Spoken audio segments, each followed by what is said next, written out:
On March 29, 1857, there was a commotion at Barrackpore in the Bengal province of British India.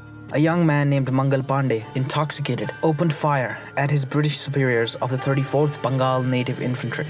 After quite a bit of fighting, Mangal Panday was arrested. The shots he fired that day became the first shots of the Indian War of Independence.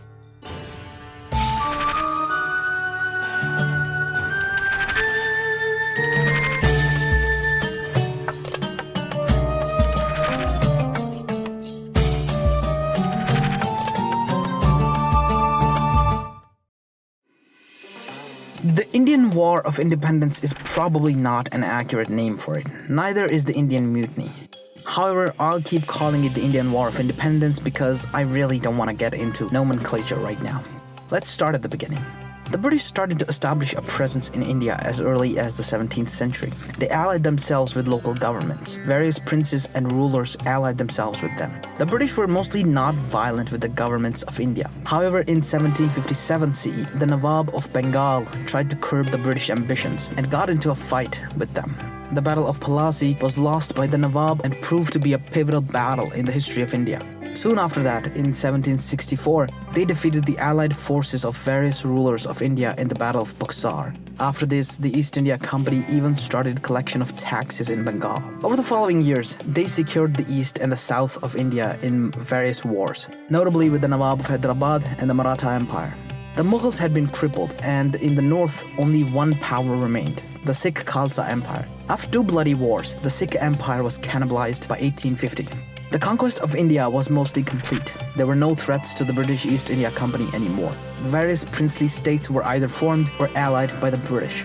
This was basically to support their narrative that they didn't attack anyone who was peaceful with them.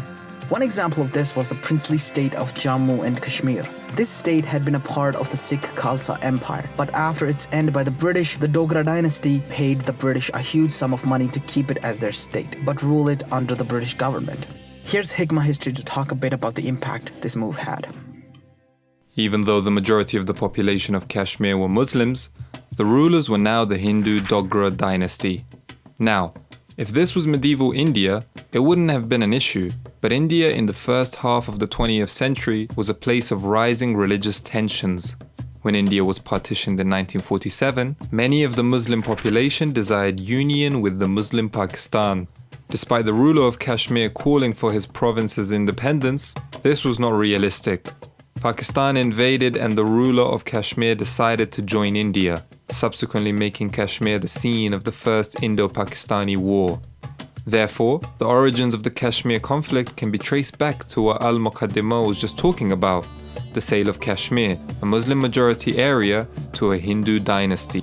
All of this conquest had happened in the span of a century. There were people alive in 1857 who had heard about the Battle of Plassey and Buxar by their grandparents. The British were tolerated to a good degree, mostly because everyone in India hated everyone else.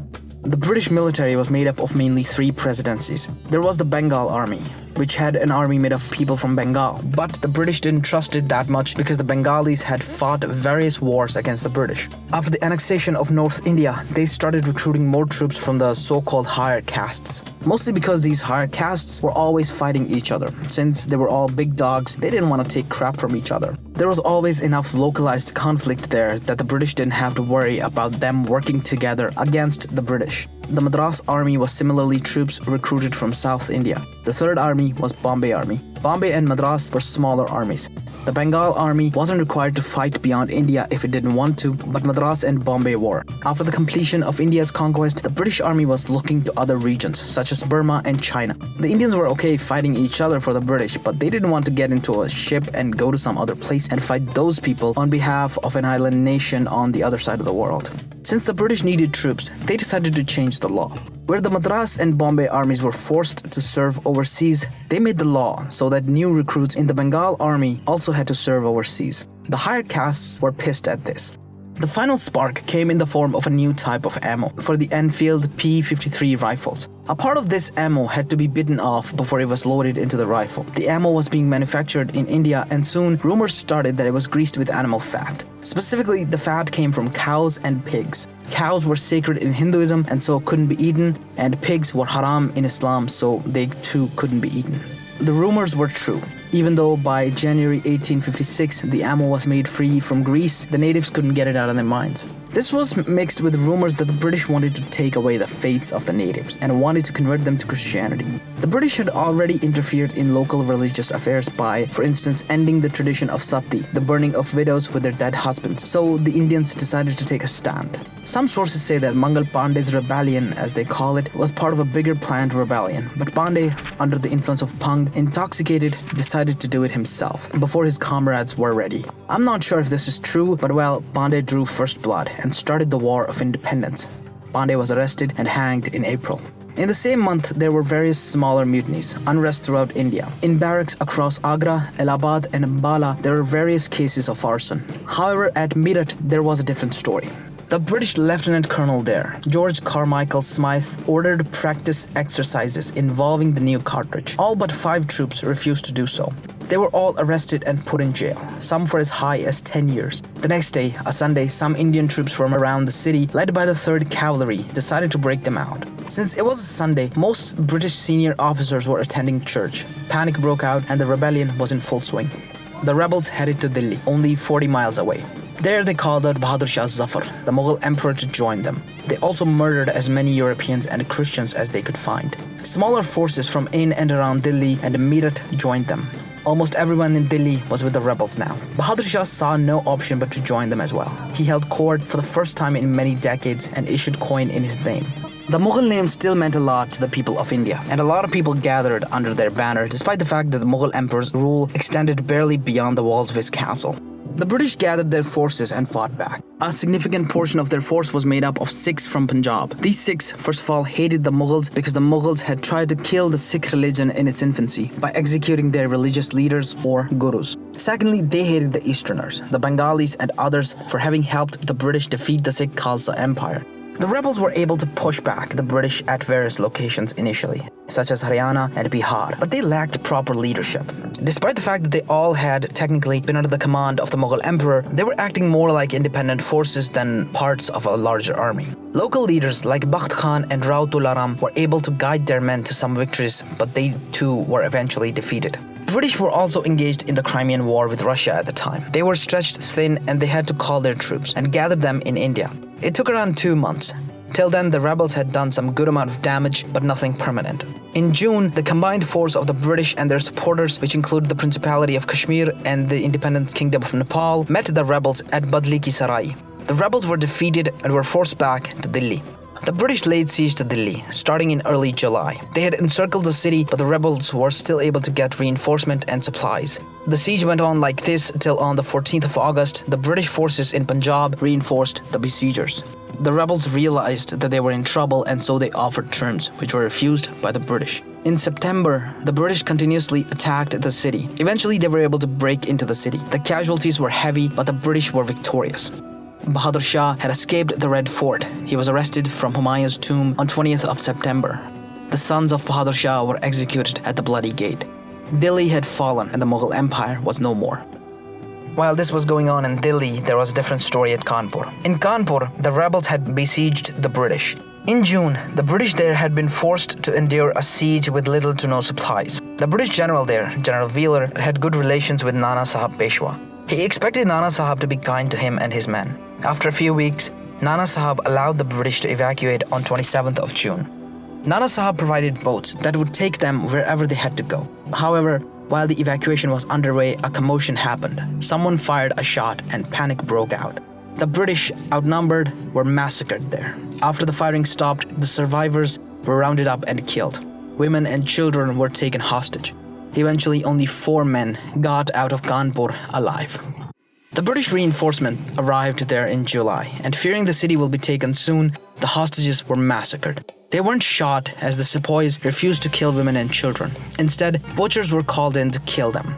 This act of unimaginable cruelty became a battle cry for the British. Anyone who was a proponent of the Indians was not one anymore. Some sources say that this was a retaliation of the massacre of Indians conducted by General Neil in June, when he had indiscriminately killed thousands of Indians and burned villages around the Grand Trunk Road. After taking Kanpur, the British forces there moved towards Lucknow. Lucknow had similarly been in the middle of a siege by the rebels against the British stationed there. The relieving force wasn't strong enough to end the siege and were hence forced to join the garrison. This was called the First Relief of Lucknow. Various smaller battles were fought till the March of 1858, when Lucknow was finally secured by the British.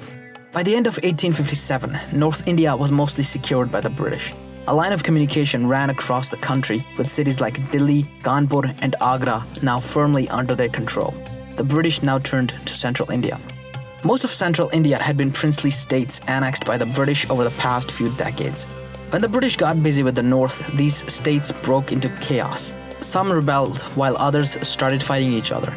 At Jhansi, in June 1857, some British soldiers had taken refuge in a fort to save themselves from the rebels. After being assured by the Queen of Jhansi that they will be safe and told to evacuate, the rebels killed them. The role of the Queen is still debated. Lacking any British authority in the region, the Queen raised her banner in rebellion as well. In March 1858, when Central Indian campaign started, Jhansi was one of their first goals. The British laid siege to it on 24th of March. The fort was well defended, but it was no match for the British. Hence, the Queen asked for help from Tatia Top, the second in command of Nana Sahib Peshwa. He and his army came to their help, but was unable to end the siege. By 5th of April, the British completely took over Jhansi. The Queen had to escape to Kalpi, however, Kalpi too was soon taken. The allied force of the Queen of Jhansi, Rani Lakshmibai, Tatia Top, and Rao Sahab, the nephew of Nana Sahab, were without a fort.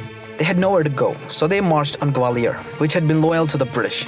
On 1st of June 1858, they defeated the Maharaja of Gwalior and took control of the city. However, this victory was short-lived. The British chased them, and on 17th of June at Kota Ki Sarahi, the British defeated the rebels, and the Queen of Jhansi was killed. Tatia Top himself remained in rebellion, but was eventually betrayed by his men and was executed by the British in April of 1859. Gwalior was soon taken. In the same year, a royal declaration was issued, replacing the East India Company with the British Raj. The East India Company was officially dissolved. There were still smaller rebellions throughout India, but the rebellion was more or less dead.